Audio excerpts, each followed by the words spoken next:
What's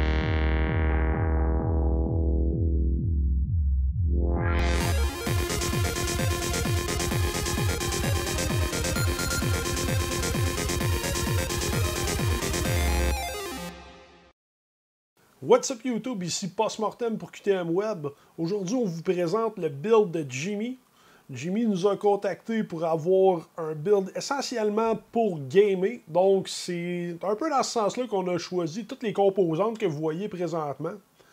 On a pu optimiser sur des pièces importantes comme le Power Supply, le SSD, tout en respectant ses demandes au niveau du prix. Je vais vous présenter le case, c'est ce qui va vraiment montrer l'esthétique première du produit. Donc un NZXT H440, beaucoup d'espace pour une mid-tower, le airflow il est correct. C'est pas le meilleur airflow sur le marché, mais on n'a aucun bruit qui est occasionné par la case, qui est vraiment intéressant. Prochaine chose, étant donné qu'elle est dans mon champ de vision, on va installer une Gigabyte R9 280, une carte extrêmement performante pour les jeux. On a 3 GB de mémoire GDDR5. Fait que vraiment une possibilité de gamer soit sur du 3 écrans 1080p, puis même nous permettre de faire du 4K sur 1 ou 2 écrans. Donc vraiment un excellent produit pour le prix. On va plonger au niveau du processeur. C'est quand même un processeur qui est sorti il y a plus d'un an et demi, c'est pas 2 ans, mais il reste extrêmement d'actualité. On parle du 8320 de AMD, ce qui nous permet d'aller balancer le produit et pas bottlenecker la carte graphique, par exemple, pour avoir un ordi d'environ 1500 $ plus taxes. Donc, excellent produit. Un 8320 de AMD, 8 cœurs à 3.5 GHz, qui fait entièrement le travail pour toute forme de gaming. Ensuite, la carte mère qu'on a choisie, c'est le M5A97 révision 2.0 avec la possibilité de mettre du Crossfire si jamais il veut pairer une copine. Donc, une autre R9 280X, ça va être possible. Le prix du board est très, très compétitif. Puis, étant donné qu'on a fait des tests dans le passé avec ce type de carte mère, on s'est avéré avoir aucun problème. Donc, on répète l'expérience. Même si on aurait pu faire des choix plus esthétiques pour la carte mère, on a décidé de rester dans un terrain connu de fiabilité.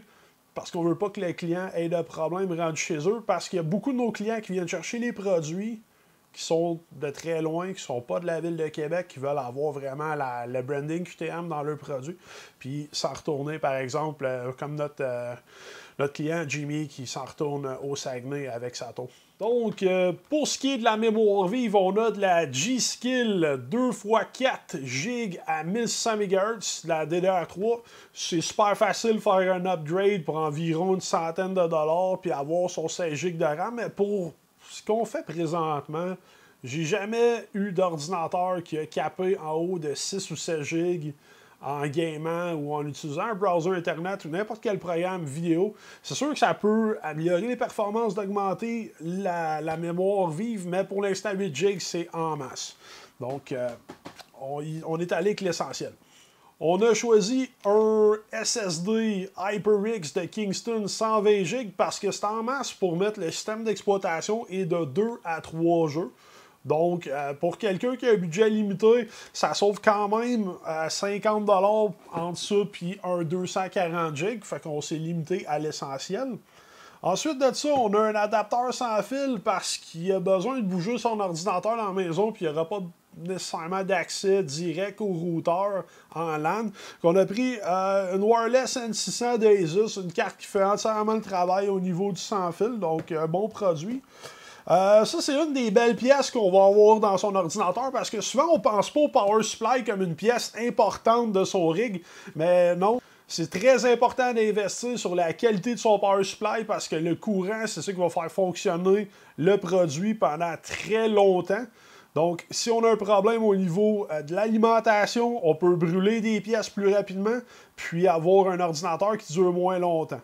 Donc, on a pris un EVGA NX 750G, le G étant donné que c'est un Power Supply avec la norme 80 plus Gold. Selon ce que j'ai vu derrière la boîte, il est entièrement modulaire, donc modulaire. Ensuite, pour refroidir le processeur, parce qu'on sait que AMD, c'est des produits qui sont plus demandants en termes courants, donc ils dégagent plus de chaleur. Donc, laisser le couleur stock peut être une option viable pendant un certain temps, mais si on prévoit faire un overclock minimal, on va rajouter un cooler juste pour améliorer les températures dans le boîtier. Donc, on a pris un Hyper 212 Evo de Cooler Master. C'est vraiment un cooler d'entrée de gamme. Okay? On ne pourra pas aller chercher des performances extrêmes avec ce cooler-là, mais on va pouvoir stabiliser la machine puis avoir un bruit ambiant décent. En plus de ça, ben, ça look bien plus qu'un cooler stock. Fait qu'on va mettre ça, c'est sûr et certain. Ensuite, pour finaliser, on a un TB de disque dur à RPM, donc 7200 RPM de peu plaisir de Western Digital. C'est un Blue, on met pas d'OS là-dessus. Pour ce qui est d'un petit côté un petit peu plus esthétique, on a une fan 120 mm de Cooler Master. J'en ai aucune idée d'où c'est qu'on va le mettre dans le case, on va checker tantôt. Sinon, on a en masse de Bitfinex 140 mm. C'est ce qu'on avait en stock. On va regarder ce qu'il y a disponible, puis on va pimper l'ordinateur comme bon va nous sembler pour notre client. Donc, c'est ce qui fait le tour des composantes. Comme vous avez pu remarquer, il n'y a pas de lecteur DVD. On est dans une autre époque. Fait qu'il n'y a pas de lecteur DVD. En gros, Azulrad va se faire un plaisir de faire le montage de cette machine de guerre. On va vous présenter ainsi quelques benchmarks. C'est sûr qu'on ira pas là, dans 12 000 benchmarks parce qu'on a à peu près 80 millions de vidéos à vous faire. Puis de moment donné, il faut se limiter dans le temps. Donc on va faire un benchmark avec Unigine Valley et Evan. That's it, that's all. Fait que, ça va être avec ça que vous allez pouvoir voir comment ça bench.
What's up YouTube, c'est Azulrad de retour avec Jimmy.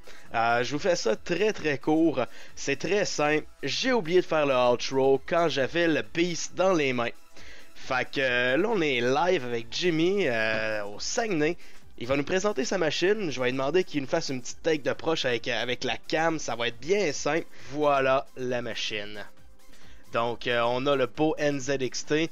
Encore une fois, ce case-là était très plaisant à travailler. On l'a déjà fait. J'ai déjà monté plusieurs PC dedans. On a un espace pour le cable management qui est ultra optimisé. Le airflow du case, il est excellent. Il le rend très silencieux. On a ensuite, si on regarde, on avait mis aussi de la couleur dedans, ça va de soi. On a le NZXT un petit peu plus bas qui allume comme vous l'aviez vu. Que dire de plus sur ce case-là, à part qu'il est très facile à travailler, puis que pour le rapport qualité et performance-prix, non, il n'y a rien d'autre à dire que ça. C'est vraiment un des meilleurs cases sur le marché pour le rapport prix versus tout le reste en ce moment.